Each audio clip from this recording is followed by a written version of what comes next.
Well, welcome to At the Coach's Table Live. I'm Executive Coach Phyllis Reagin. I'm also a leadership psychology expert, a former studio exec turned high impact coach. My clients are leaders and creatives across the entertainment, media, sports, and other creative industries. And I help my clients build up their confidence, have clarity in their leadership, and also really influence so they can have the impact that they desire. I go live 3 times a week. On Wednesdays, I'm talking about your confidence, imposter syndrome, self-doubt, self-belief, self-trust.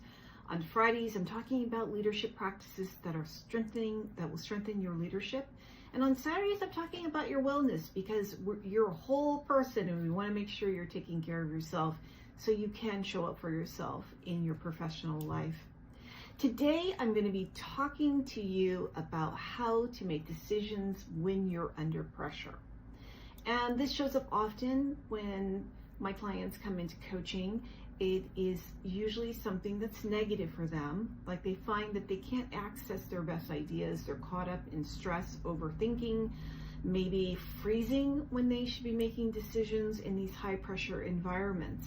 And they think it's something attributing to them, like there's something wrong with them, there's something negative about them, they're lacking something. So I would use my neuroscience background and psychology background and everything I understand about leadership development to normalize this for them so they can understand really what's happening in their brain when this happens, so we can set up strategies to help them in those circumstances. And I want to share that strategy with you.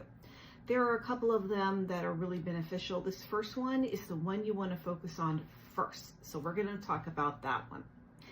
So when you are in high pressure settings, you'll notice how your brain reacts to it, right? So for you, it might be freezing and underutilizing your own thoughts in certain circumstances, such as meetings, or you overanalyze and you turn things over and over and over and over again until the moment has actually passed. Or maybe you just are at the point where you make a decision, any decision, just to get relief from the stress of making the decision brings to your life. What you want to focus on is what can you do instead of being reactionary, but to have like a clear response so you can get to the best decisions. And you know what that is? It's a 3-second rule I'm going to teach you about. It's going to take you just 3 seconds. That's it to get to this. So for me, I have experienced this myself. I look across and I'm in really a high pressure setting. Maybe something's due that I'm really close to the deadline and a decision's needed from me for my team. And I might feel really like I can't get to my best thought because of the pressure. I immediately apply this 3-second rule that I'm going to teach you. So the first thing you want to do is pause for 3 seconds.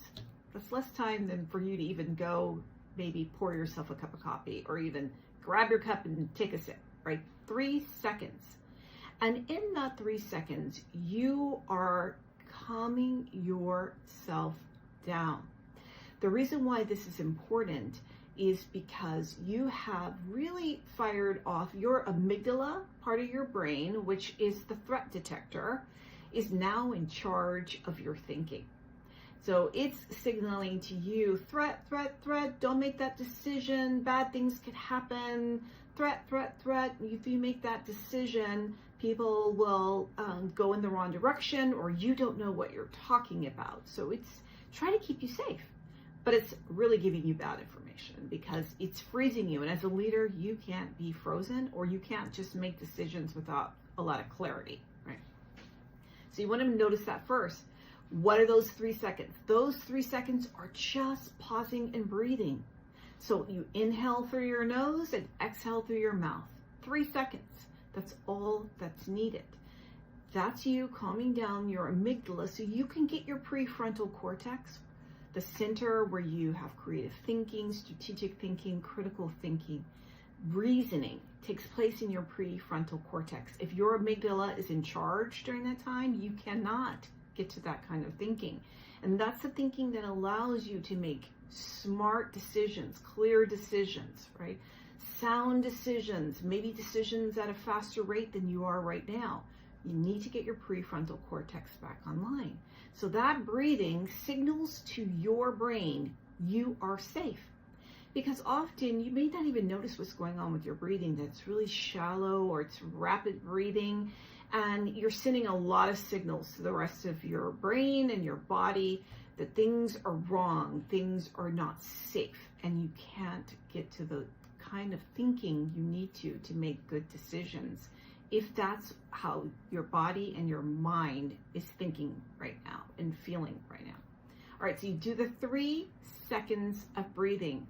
Now what you want to do is when you're breathing, you also want to process by thinking about labeling the emotion that you're experiencing. This is called, in research, is called affect labeling.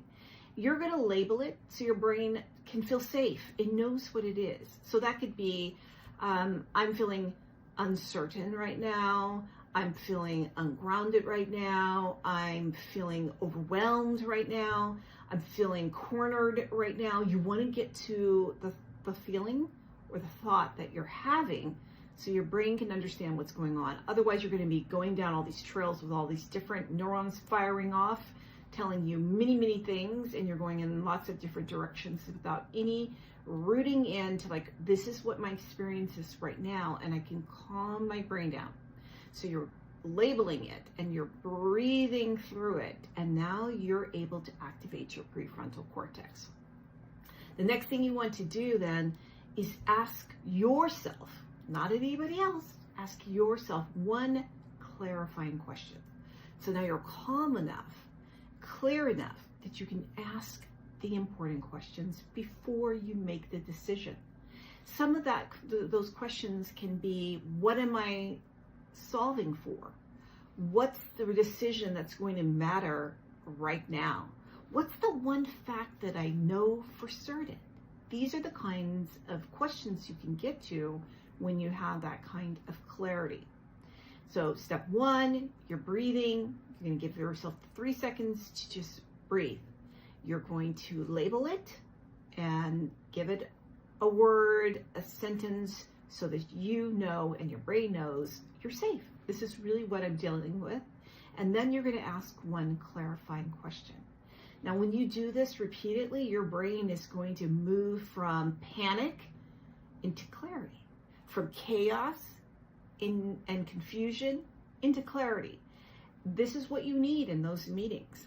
And others around you won't even be aware that you're doing this. It's so subtle, right? It's just you checking in with you, breathing before you talk, getting to your best ideas, getting to what's really important before you make a decision. One of my clients who came in, she's an executive producer, and when she's in these big production team meetings and the pressure is on and everybody's looking to her to have the answer, it really activates in her the sense of feeling threatened and cornered. And she notices that she cannot get to her thinking at all. She feels so inept in those moments. And what she'll do instead, to look like she knows what she's doing, she'll just make a decision. But it's not the best decision.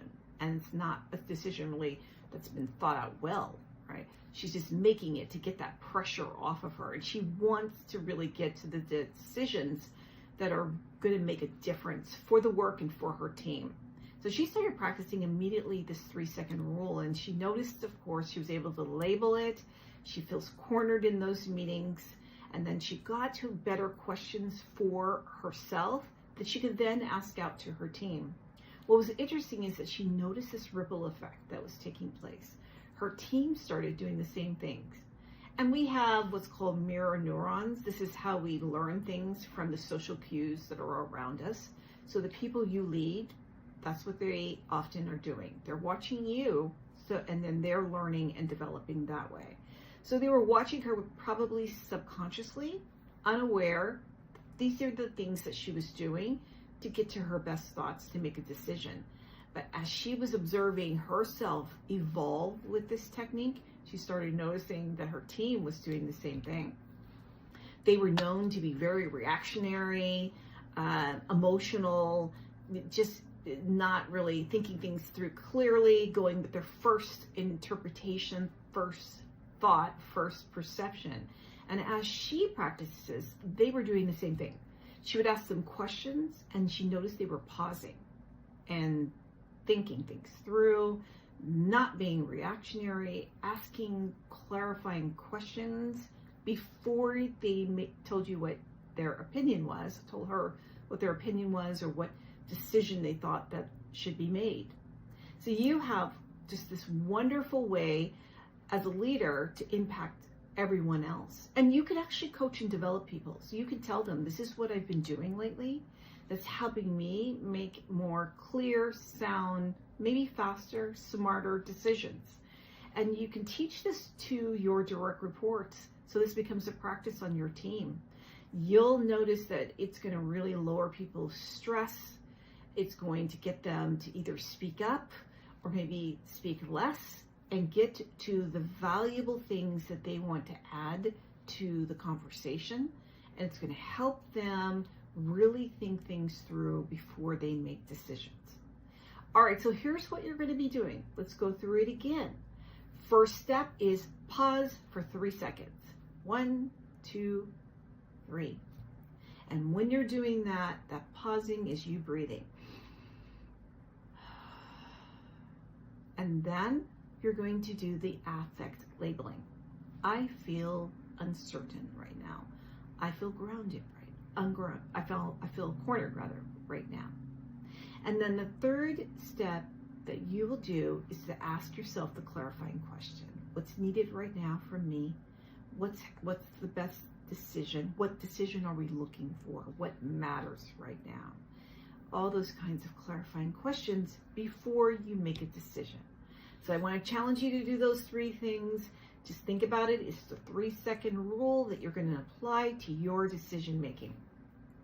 All right, if you're interested in these kind of talks that you can immediately walk away and put into practice, I go live Wednesdays, Fridays, Saturdays, 12 p.m. Pacific Standard Time, 30 minutes or less. You can drink your smoothie or your coffee and get a tool that's going to help you be effective right away.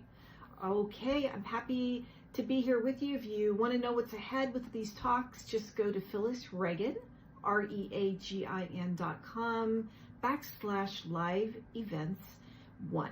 And you will find my calendar there, and you can download it for the rest of the talks for this month and then see what's ahead for next month. If you're interested in coaching and you're like, this is something I want to dig into deeper, or there's other areas that I think I can be more effective with, or really start to hone in on how to improve it in my life, then coaching might just be the answer for you. Again, you can go to my website, Phyllis Reagin, REAGIN.com, and go to my coaching and training tab. It'll show you all the different kinds of coaching that's available to you, and you can book a 30-minute free consultation with me. I'll be talking about what's going on with you, what you need, and how coaching can help you with it. All right, thanks so much. Have a great rest of your Friday, and I'll hopefully